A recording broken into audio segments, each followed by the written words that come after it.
कृष्ण गोविंद गोविंद गोपाला, भज मुरली मनोहर नंद लाला। कृष्ण गोविंद गोविंद गोपाला, भज मुरली मनोहर नंद लाला। कृष्ण गोविंद गोविंद गोपाला, भज मुरली मनोहर नंद लाला। हो मेरा मुरली मनोहर गोपाला। जय सिया राम, जय श्री कृष्ण। आइए श्रीमद् भागवत जी की नित्य निरंतर बहने वाली इस गंगा में, भागवतीय गंगा में फिर एक बार स्नान करें। आज तृतीय स्कंद का 17वां अध्याय शुभारंभ हो रहा है। जय विजय का पतन हुआ और अब वह दोनों भाई हिरण्यकशिपु और हिरण्याक्ष के रूप में जन्म लेते हैं। उस प्रसंग की जो चर्चा है उसका आज हम लोग दर्शन करेंगे। तो आइए शुभारंभ करते हैं। श्री परमात्मने नमः। श्रीमन्महागणाधिपतये नमः। श्रीमद्भागवत महापुराणम् अथ तृतीय स्कंध सप्तदशोऽध्यायः। मैत्रेय उवाच। निशम्यात्मभुवा गीतं कारणं शङ्कयोज्झिताः, ततः सर्वे न्यवर्तन्त त्रिदिवाय दिवौकसः। अब मैत्रेय मुनि कहते हैं, मैत्रेय उवाच। मैत्रेय मुनि कहते हैं कि हे विदुर जी महाराज, ब्रह्मा जी के कहने से जो है ना, और अंधकार का कारण जानकर देवताओं की शंका जो है निवृत्त हो गई। निशम्यात्म भुआ गीतम, यानी वह अंधकार क्यों हुआ था। देवता यही तो पूछने आए थे ब्रह्मा जी से कि अंधकार क्यों छाया है पूरे संसार में। तो उस निशा के होने का, उस अंधकार के होने का पूरा कारण जो है, कारणम शंकयोज्झिता, वो सब कारण जान करके उनके शंका तो जो है दूर हो गई। और फिर सब क्या हुआ, ततः सर्वे न्यवर्तन्ता, फिर सब के सब जो है वहाँ से अपने स्वर्ग की ओर जो है प्रस्थान करते हैं। दितिस्तु भर्तुरादेशादपत्य परिशंकिनी, पूर्णे वर्ष सते शाध्वी पुत्रौ प्रशुसुवे यमौ। हाँ, जुड़वा। फिर जो है वो जो दिति है कश्यप जी की धर्मपत्नी, वो जो अपने पति के कहे अनुसार जो है ना, पति देव ने जो जो बताया था कश्यप जी ने, उनके कथनानुसार पुत्रों की ओर से जो है उपद्रव आदि की आशंका जो है बनी रहती थी। पहले कहा था कश्यप जी ने कि संध्या काल में समागम करोगे तो ऐसे राक्षसी जन्म लेंगे, तो ये बात उनको अच्छे से पता थी, इसलिए उपद्रव आदि की शंका जो है पूरी रहती थी उनको। फिर क्या हुआ, जब 100 वर्ष बीत गए, यानी दिति के गर्भ में जो बालक थे दोनों, उनको 100 वर्ष बीत गए। पूर्णे वर्ष शते शाध्वी, तब क्या हुआ कि वह साध्वी जो दिति है उसने 100 वर्ष तक जब गर्भ धारण किया, तब उस साध्वी दिति ने पुत्रौ प्रशुशुवे यमौ, उन्होंने 2 पुत्रों को जो है ना प्रसव दिया, जन्म दिया। कैसे, यमौ यानी जुड़वा। तो 2 बालक जो हैं उत्पन्न किए। उत्पाता बहवस्तत्र निपेतुर्जायमानयोः, दिवि भुव्यंतरिक्षे च लोकस्योरुभयावः। जैसे ही उनका जन्म हुआ तो क्या हुआ, उत्पाता बहवस्तत्र, दोनों बच्चों के जन्म के साथ बहुत सारे जो है ना उत्पात होने लगे। कहाँ कहाँ, दिवि भुव्यंतरिक्षे च, यानी दिवि है ना स्वर्ग में भी, और भूवि, भू यानी हमारे यहाँ भूमंडल में, और अंतरिक्ष यानी आकाश में। तो जो है चारों तरफ, अंतरिक्ष में भी, स्वर्ग में, पृथ्वी में, चारों तरफ जो है अनेकों उत्पात होने लगे। उससे क्या हुआ, लोकस्योरुभयावः, यह लोक यानी संसार, यानी संसार में रहने वाले प्राणी, वो सब के सब भय में व्याप्त हो गए। सबको भयंकर भय हुआ कि भैया ये कौन दोनों प्रकट हो गए हैं। सहाचला भुवश्चेलुर्दिशः सर्वा प्रज्वलुः, शोल्काश्चासनयः पेतुः, केतवश्चार्ति हेतवः। फिर जहाँ तहाँ जहाँ भी देखो पृथ्वी जो पर्वत हैं सबके सब कांप रहे हैं, सबको भय लग रहा है इन दोनों के जन्म के साथ, तो है ना। और सर्वा प्रज्वलु, दिशा सर्वा प्रज्वलु, यानी सारी जो दिशाएं हैं वो जलने लगी हैं। मतलब जहाँ तहाँ देखो बिल्कुल ऐसी जो मतलब ऐसा जो मौसम होता है जो देखने में प्रिय लगता है, अब वो ऐसा नहीं लगता, वो सारा भयावह हो गया है वातावरण। जगह जगह क्या होने लगा कि सोलकाश्चाशनयः, जगह जगह उल्कापिंड गिरने लगे, उल्कापात होने लग गए, है ना। फिर और क्या हुआ, बिजली गिरने लग गई हैं, है ना। आकाश में जो है अनिष्ट के सूचक धूमकेतु दिखाई देने लगे, है ना, पुच्छल तारा जिसको कहते हैं। तो वो जो धूमकेतु है, पुच्छल तारा है, वो अनिष्टकारी माना गया है, वो आकाश में जगह जगह दिखाई देने लगे। तो ऐसे चारों तरफ उत्पात होने लगे। और क्या हुआ, ववौ वायुः सुदुस्पर्श फूत्कारा नीरयन् मुहुः उन्मूलयन् नगपतिन् वात्यानीको रजोध्वजः। हवा जो है क्या करने लगी, ववौ वायु सुदुस्पर्श, वायु अब सुस्पर्शी नहीं दुस्पर्शी हो गई, यानी साएं साएं करती जोरों से प्रवाहित होती हुई हवा चलने लग गई। और कैसी, बड़े बड़े वृक्षों को भी उखाड़ दे जो। फूत्कारा नीरयन् मुहुः उन्मूलयन् नगपतिं, मतलब जब वायु बह रही है तो जोरों से आवाज कर रही है, डरावनी आवाज है, बड़े बड़े वृक्ष भी उखड़ जा रहे हैं, बहुत विकट और असह्य वायु चलने लगी। लिखते हैं ना सुदुस्पर्शः, यानी असह्य हो गई है, वो शरीर को भी चुभती है ना, तो बहुत पीड़ा दे रही है, ऐसी वायु जो है चल रही है। फिर उस समय क्या हुआ, रजोध्वजः, रजकण जो होते हैं वो उड़ने लगे। तो फिर जो आंधी चली और उसकी पूरी सेना और उड़ती हुई धूल जो है ना ध्वजा के समान जान पड़ती थी, यानी ऐसा लगता था कि मानो वायु जो है पूरी सेना लेकर के चल रही हो, है ना, आंधी बन करके चल रही थी, ऐसी स्थिति बन गई थी। उद्धसत्तडिदम्भोद घटया नष्ट भागणे व्योम्नि प्रविष्ट तमसा नस्मव्या दृश्यते पदम। बिजली जो है ना जोर जोर से बार बार चमक कर मानो खिलखिला रही थी, है ना। उद्धस्त तड़ित दम्भो द घटया नष्ट भागणे, जो घटाएं हैं उन्होंने बहुत सघन रूप धारण कर लिया था। सूर्य चंद्र आदि जो है ना ग्रह, उनके लुप्त हो जाने से मानो आकाश में गहरा अंधेरा छा गया, सूर्य चंद्र आदि कुछ समझ ही नहीं आ रहे, चारों तरफ वैसी स्थिति हो गई। और उस समय ना नस्म व्यादृश्यते पदम, जो है किसी को कुछ भी दिखलाई नहीं पड़ रहा था, कुछ भी कहीं दिखलाई नहीं देता था। दोनों बच्चों के जन्म के साथ में इतनी समस्या हो गई, उन्होंने जन्म ही लिया था तो ऐसा माहौल बन गया, ऐसा वातावरण बन गया। चुक्रोश विमना वार्धि रुदुर्मिः क्षुभितोदरः सोदपानाश्च सरितश्चुक्षुभुः शुष्क पंकजाः। फिर क्या होता है कि समुद्र जो है ना एक दुखी मनुष्य की भांति कोलाहल करने लगा, यानी ज्वार भाटे उठने लग गए, उसमें ऊंची ऊंची जो है ना भयंकर तरंगे उठने लगी। उसके भीतर जितने जो जीव रहा करते थे उनको क्या हुआ कि उन सब में हलचल मच गई। और इतना ही नहीं कि समुद्र, जितनी नदियां थी, तालाब थे, जलाशय थे, सब में खलबली मच गई। और अंत में क्या हुआ, शुष्क पंकजाः, पंकज माने कमल, सारे कमल जितने सरोवरों में थे अपने आप सूख गए। अभी कुछ हुआ नहीं है, सिर्फ उन दोनों बच्चों का जन्म हुआ है। जय विजय हिरण्याक्ष हिरण्यकशिपु के रूप में जन्म लिए हैं और दिति के गर्भ से जन्म लेते ही इतना सारा बवाल पूरी सृष्टि में छाने लग गया। मोह परिधयो भुवन सराह्वो शशि सूर्ययोः निर्घाता रथ निर्रादा विवरेभ्य प्रजद्निरे। फिर क्या हुआ, शशि सूर्ययोः भुवन सराह्वो शशि सूर्ययोः। सूर्य और चंद्रमा जो है ना बार बार ग्रसे जाने लगे। भैया ये जो वर्ष में समय आता है एक दो बार, वो जो जब सूर्य ग्रहण और चंद्र ग्रहण होता है, लेकिन दिन में कई कई बार राहु जो है ग्रहण लगाने लग गया सूर्य चंद्र पर, ऐसी स्थिति बन गई। और चारों ओर उनके जो है ना अमंगल सूचक जो है मंडल बैठने लगे, बिना बादलों के जो है गरजने का शब्द आने लगा, है ना। जब बादल नहीं भी हो रहे हैं तो भी गर्जन हो रहा है ना। और गुफाओं में से रथ की घरघराहट का शब्द निकलने लगा। जितनी बड़ी बड़ी विशाल कंदराएं गुफाएं हैं उनमें से ऐसा घरघराहट का आवाज आ रही है, ध्वनि हो रही है कि व्यक्ति भयभीत हो जाता है, ऐसी स्थिति बन गई है। अंतर्ग्रामेषु मुखतो वमन्त्यो वह्निमुल्बणम् सृगालो लूक टंकारैः प्रणेदूर शिवम शिवाः।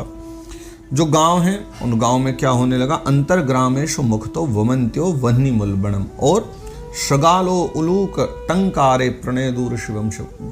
कैसा कैसा अपशकुन हो रहा है कि गांव में गीदड़ और उल्लू, सृगाल उलूक टंकारे, गीदड़ की आवाज और उल्लुओं के भयानक शब्द, इनके साथ ही और क्या होने लगा, शियारियाँ जो होती हैं ना, शियार और शियारी, तो शियारी के जो मुख से है ना मानो दहकती हुई आग उगलकर अपना अमंगल करने लगी, यानी शियार की आवाज़ भयंकर अमंगल चारों ओर करने लगी थी। संगीत वद्रोदन वदुन्नमय्य शिरोधराम व्यमुंचन विविधा वाचो ग्राम सिंहास्ततस्ततः। जहां तहां जो कुत्ते भी हैं ना, वो अपनी गर्दन उठा उठा करके गाना गा रहे हैं। मतलब कुत्तों का तो बोलना वैसे ही अशुभ माना जाता है जब सब मिल करके हल्ला मचाते हैं।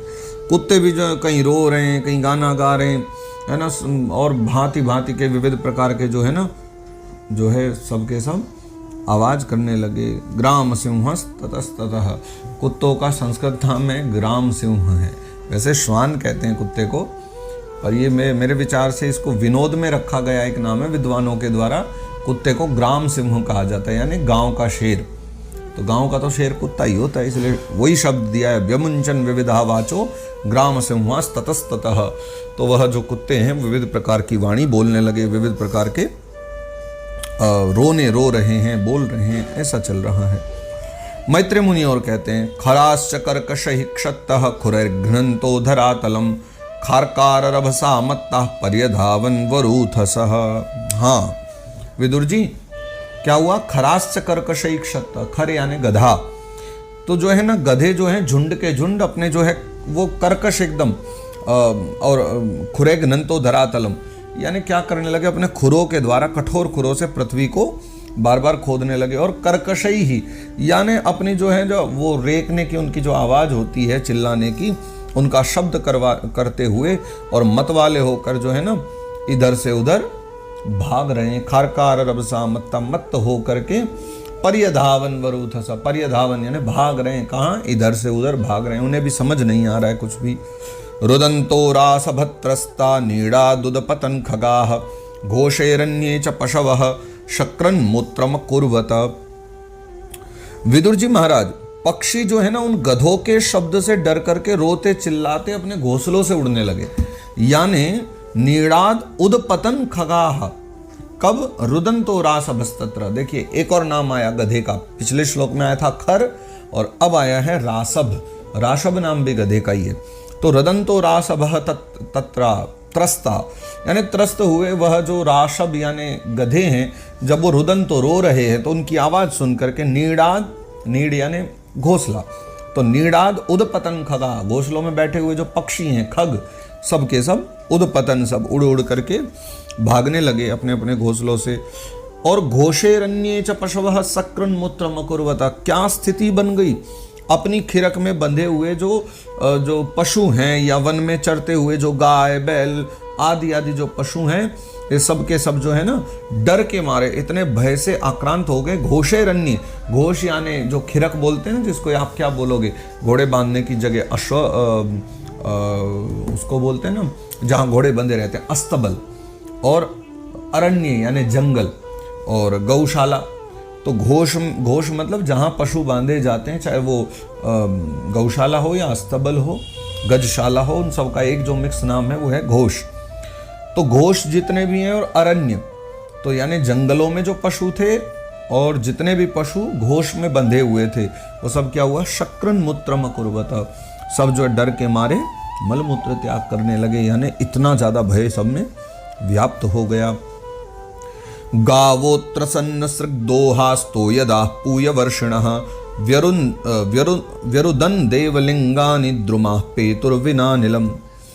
मतलब गौ माता तो इतनी डर गई, सारी की सारी गौ ऐसी डर गई कि गावोत्र सन्नसृग्दोहास्तो यदा पूयवर्षिणः, मतलब गौ माता इतनी त्रस्त हो गई या इतनी डर गई, इतनी भयभीत हो गई कि जब उनको दुहा जाने लगा ना, तो क्या हुआ, पूय वर्षण, उनके थनों से खून निकलने लगा, जो दुग्ध देती थी वो खून देने लगी। और तो यदा दोहास तो यदा, वो तो खून दे रही हैं। और इसके साथ साथ जब बादल की ओर देखा जाए तो बादल जो है ना वर्षा करते हैं, लेकिन वो जल नहीं, वो पीब की वर्षा करने लग गए। और देव मूर्तियां जितनी हैं उनकी आंखों से आंसू बहने लगे। पूय वर्षिण यानी वो पीब वर्षा कर रहे हैं बादल।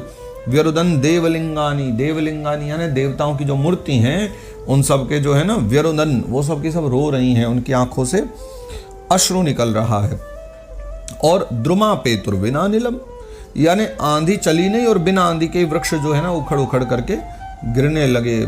बिना नीलम यानी कोई हवा नहीं, वायु नहीं। और द्रुमा पेतु, द्रुम यानी जितने भी वृक्ष हैं वो सब जो है धराशायी हो गए, उखड़ उखड़ करके गिरने लगे। और क्या उत्पात हो रहे हैं? शुकदेव बाबा कहते हैं, मैत्रेय मुनि कह रहे हैं, ग्रहान पुण्यतमानन्ये भगणांश्चापि दीपिताः अतिचेरुर्वक्रगत्या युयुधुश्च परस्परम।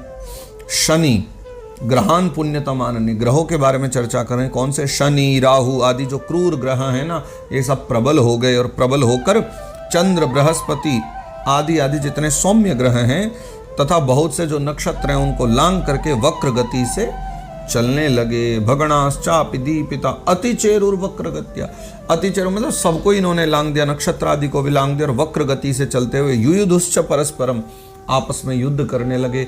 जब ये वक्र गति से चलते हुए और क्रूर जो ग्रह हैं जब ये युद्ध करने लग जाते हैं ना, भयंकर उत्पात होते हैं संसार में।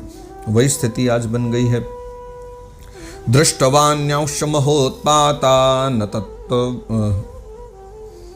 दृष्टवान्यांश महोत्पाता न तत्त्वविद प्रजाः ब्रह्मपुत्रान्रते भीता मेनिरे विश्व संप्लवम। और ऐसे जो है अनेकों भयंकर उत्पात हुए। दृष्टवान्यांश महोत्पाता, ऐसे बहुत सारे और भी उत्पात देखने को मिले हैं। और उन सारे अनेकों भयंकर उत्पातों को देख करके फिर क्या हुआ है, सनकादिक के सिवा जो है ना और सारे जीव भयभीत हो गए। यानी महोत्पाता न तत्त्वविदः प्रजा, जो तत्वविद हैं यानी सनकादिक मुनि हैं, अगर उनको छोड़ दिया जाए, उनके अलावा सारी प्रजा जो है, और ब्रह्मपुत्रा अनृते भीता, ब्रह्मपुत्र यानी सनकादिक मुनि तो भयभीत नहीं हुए, उनके सिवा जो सब जीव हैं भयभीत हो गए। और उन उत्पातों का मर्म न जानने के कारण वो सब क्या समझ रहे हैं पता है, कि जो है ना मे निरे विश्व संप्लवम, मे निरे, अब वो सब यही मान रहे हैं कि विश्व संप्लवम, अब विश्व जो है खत्म होने वाला है, यानी प्रलय आने वाली। जब इतना सब समस्याओं को देखेंगे, वो भी अकारणी, ऐसा कुछ भी नहीं। देखो भैया, बादल आए और बारिश हो तो समझ में आता है कि तेज बारिश हुई क्योंकि ज़्यादा बादल आ गए। आंधी चले और वृक्ष उखड़ के गिर जाए तो समझ आता है। आग लगे और कुछ सामान जलने लग जाए तो समझ आता है। पर बिना के कुछ वस्तु जलने लग जाए, बिना हवा के वृक्ष गिरने लग जाए, ये सब उत्पात देख करके तो व्यक्ति यही सोचेगा कि अब तो जो है प्रलय आने वाली। तो सब यही सोच रहे हैं। तावादि दैत्यो सहसा व्यज्यमानात्म पौरुषौ वव्रधाते स्म सारेण कायेनाद्रपति इव। फिर वे दोनों जो आदि दैत्य हैं, यानी जिनका अभी अभी जन्म हुआ था, जो हिरण्याक्ष और हिरण्यकशिपु है ना, जिनका अभी अभी जन्म हुआ था, वो दोनों दैत्य, और जन्म के अनंतरी क्या हुआ, सहसा व्यज्यमान आत्म पौरुषो, बहुत जल्दी जो है जन्म के साथ शीघ्र ही फौलाद के समान, लोहे के समान कठोर हो गए, और वो शरीरों से जो है बढ़कर महान पर्वत के समान हो गए। ज़्यादा समय नहीं लिया उन्होंने बढ़ने, और दिन के हिसाब से बढ़ रहे हैं रोज रोज। और उनका जो पूर्व पराक्रम भी है वो प्रकट हो गया, यानी उनका पराक्रम जैसा भी था वो सब प्रकट हो गया, सबने उनको देखा। दिविस्पृशौ हेम किरीट कोटिभिर निरुद्ध काष्ठौ स्फुरदंगदाभुजौ गाम कंपयन्तौ चरणैः पदे पदे कट्या सुकांच्यार्कमतित्यतस्थतुः। वे इतने ऊंचे हो गए है ना कि उनके जो सुवर्ण में जो मुकुट हैं जो उन्होंने धारण किए हुए हैं, उनका जो अग्रभाग है वो स्वर्ग को स्पर्श करता था। यानी इतना विशाल, जो उनका ओरिजिनल स्वरूप था, जो वास्तविक स्वरूप था, वैसे तो किसी भी रूप में आ जाते, लेकिन वास्तविक स्वरूप इतना विशाल था कि जब वो मुकुट धारण करते तो उसका जो अग्रभाग है वो स्वर्ग तक पहुंच जाता था, स्पर्श करता था।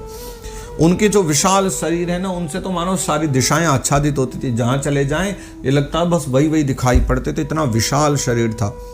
उनकी जो भुजा है उनमें सोने के जो है ना बाजूबंद चमचमा रहे थे।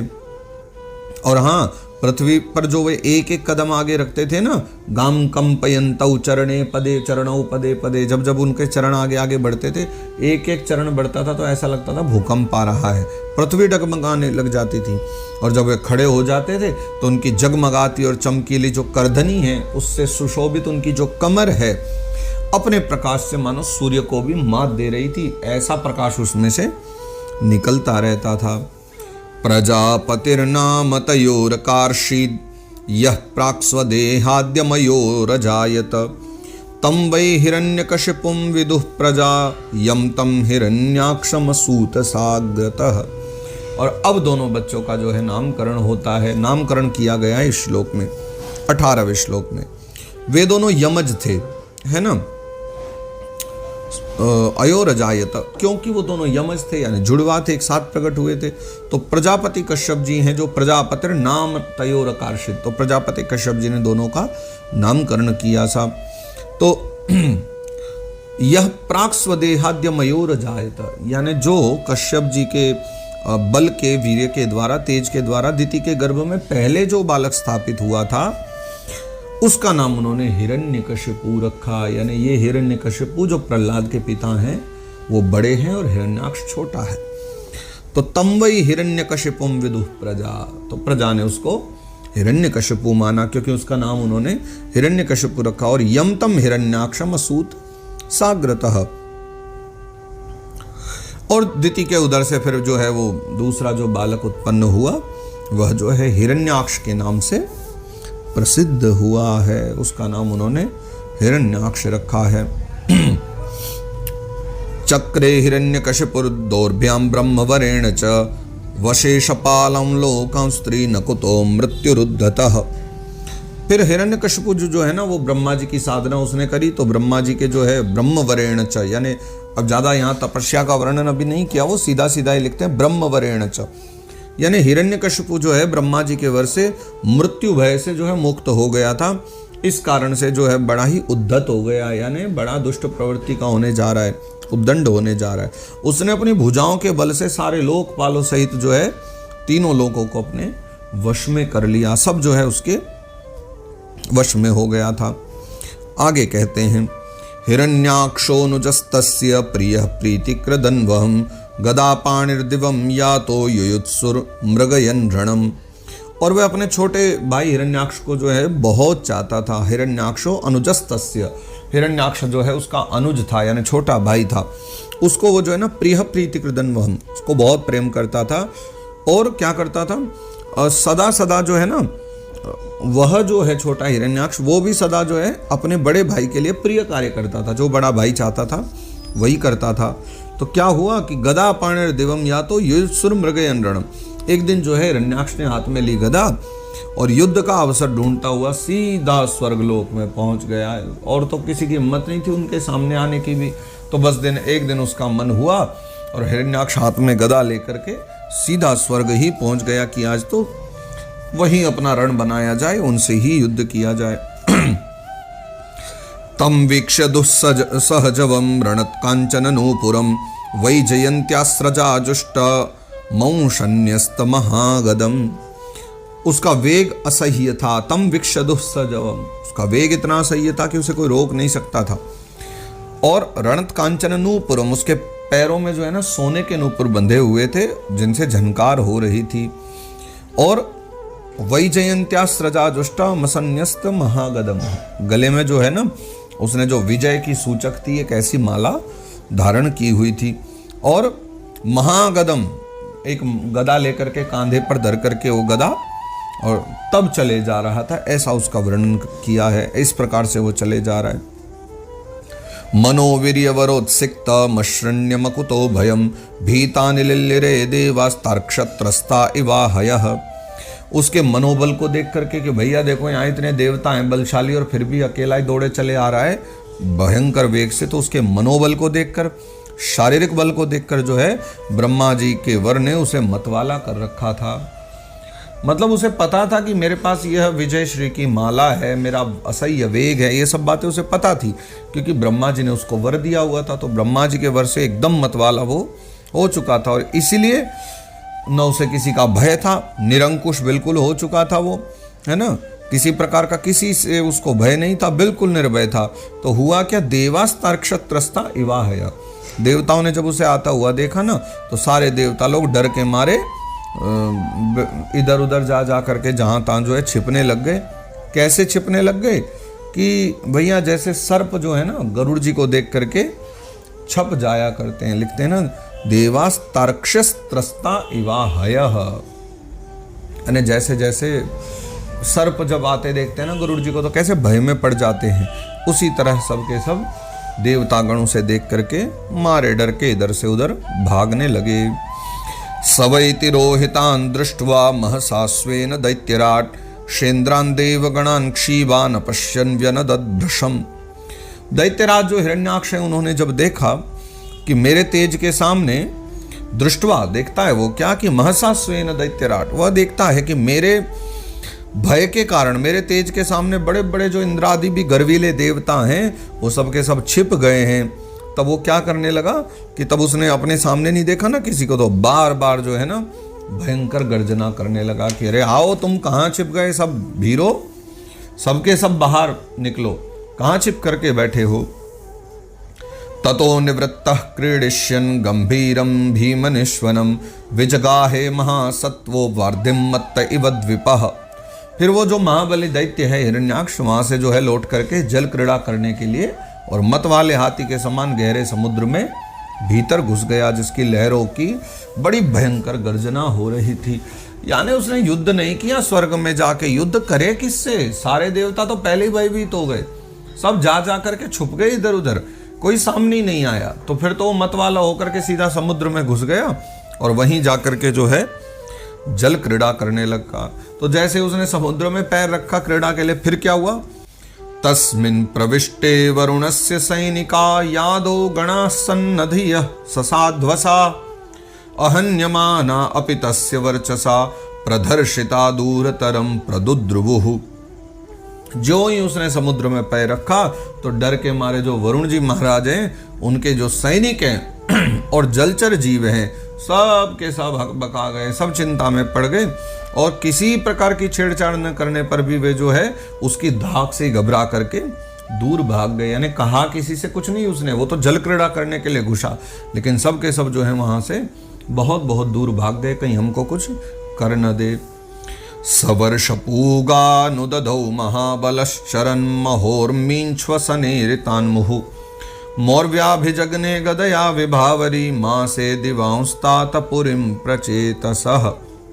महाबली जो हिरण्याक्ष है वो जो है अनेक वर्षों तक फिर समुद्र में ही घूमता रहा, समुद्र में ही वहीं क्रीड़ा करता रहा और सामने किसी प्रतिपक्षी को न पाकर बार बार जो है वो वायु वेग से हवा के समान उठी हुई इसकी प्रचंड जो तरंग है, यानी उन पर ही अपनी लोहमयी गदा को आजमाता रहा। यानी कोई सामने ही नहीं आता था, जहां जाए सब भाग जाते हैं देख करके। तो क्या करा उसने, वो समुद्र की जो बार बार लहरें उठती है ना, गदा लेके उन पर ही अपनी गदा को बार बार पटकता था और इस तरह जो घूमते घूमते समुद्र में फिर जो है ना वो विभावरीपुरी पहुंच गया। विभावरीपुरी जानते हैं कौन सी, जहां वरुण देवता विराजमान रहते हैं ना, उसको विभावरी बोलते हैं। विभावरी उस पुरी का नाम है। तो जो है वो विभावरीपुरी में मौर्व्याभिजग्ने गदया विभावरी माँ से दिवांस्तात पुरीं प्रचेतसा, फिर उस पूरी विभावरी में उसने प्रवेश किया, वो वहां पहुंच गया। तत्रोपलभ्या सुरलोकपालकं यादव गणानां वृषभं प्रचेतसं स्मयन् प्रलब्धुं प्रणिपत्य नीचवत् जगाद मेदे यदिराज संयुगम। वहां जो है पाताल लोक के जो स्वामी माने गए हैं और जलचरों के जो अधिपति माने गए हैं, जल का डिपार्टमेंट सारा वरुण जी का है, तो जलचरों के जो अधिपति हैं, तत्रोपलभ्या सुरलोक पालकम, तो वहां जो है पाताल लोक के स्वामी जलचरों के अधिपति वरुण जी जो है ना, वरुण जी को उसने वहां देख लिया और वरुण जी को देख करके जो है फिर उसने उनकी हंसी उड़ाई और हंसी उड़ाते हुए जो है नीच मनुष्य की भांति प्रणाम किया। वरुण जी को देख करके जो है उनकी हंसी भी उड़ा रहा है।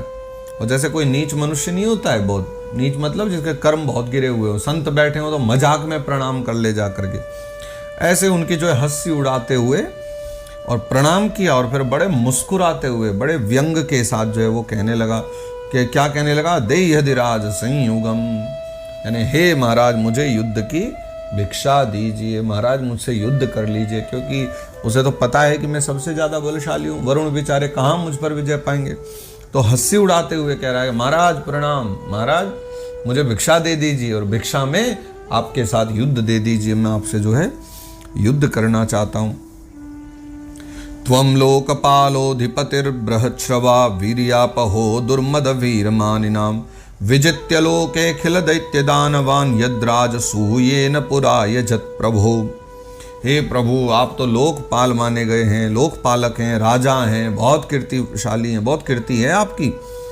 तो प्रभु जो है, जो लोग अपने को बड़ा बांका वीर समझते थे ना, उनके वीर्य मद को भी आप चूर्ण कर चुके हैं। ये महिमा नहीं गा रहा है वो हिरण्याक्ष, ये मजाक उड़ा रहा है, व्यंग कस रहा है ये वरुण जी पर, कि जो है अपने आप को बड़ा वीर समझते थे, उनके वीर्यों को भी, उनके बल को भी आप जो है ना खत्म कर चुके हैं। तो पहले आपने एक बार जो है पूरे संसार के समस्त दैत्य दानवों को जीत करके राजसूय यज्ञ भी किया था, यानी पूर्व काल में आप राजसूय यज्ञ कर चुके हो, सारे दैत्य दानवों को हरा चुके हो। तो मुझ पर भी कृपा करो, एक बार मेरे साथ युद्ध लड़ लो। तो इस प्रकार से मजाक उड़ा रहा है वो वरुण देवता का।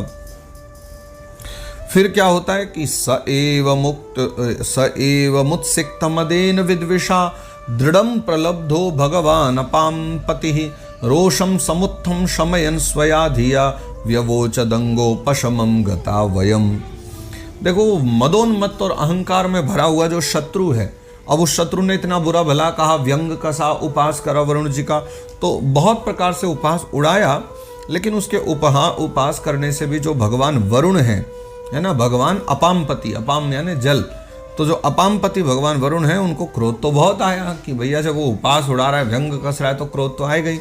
वरुण जी को क्रोध तो आया, लेकिन जो है उन्होंने क्या करा, वो अपने बुद्धि बल से रोषम समुत्थम समयन स्वया धिया, अपनी बुद्धि के द्वारा उन्होंने उस क्रोध को रोक लिया। ये कहो कि उन्होंने अपने बुद्धि बल से उस क्रोध को पी लिया, क्योंकि पता है भैया इस समय युद्ध का कोई फायदा नहीं, हम ही पराजित होंगे। तो क्रोध को पी गए और बदले में उससे कहने लगे। फिर क्या कहते हैं वरुण जी, कहते हैं कि भैया हमें तो अब युद्ध आदि का कोई चाव नहीं बचा है। व्यवोचदंगो पशमम गता वयम, कि भैया हमारा जो लड़ने का जो भी मतलब मन में इच्छा होती थी, जो हम लड़ने का भाव रखते थे, अब कुछ बचा ही नहीं है, वो तो सब का सब जो है कब का खत्म हो चुका है।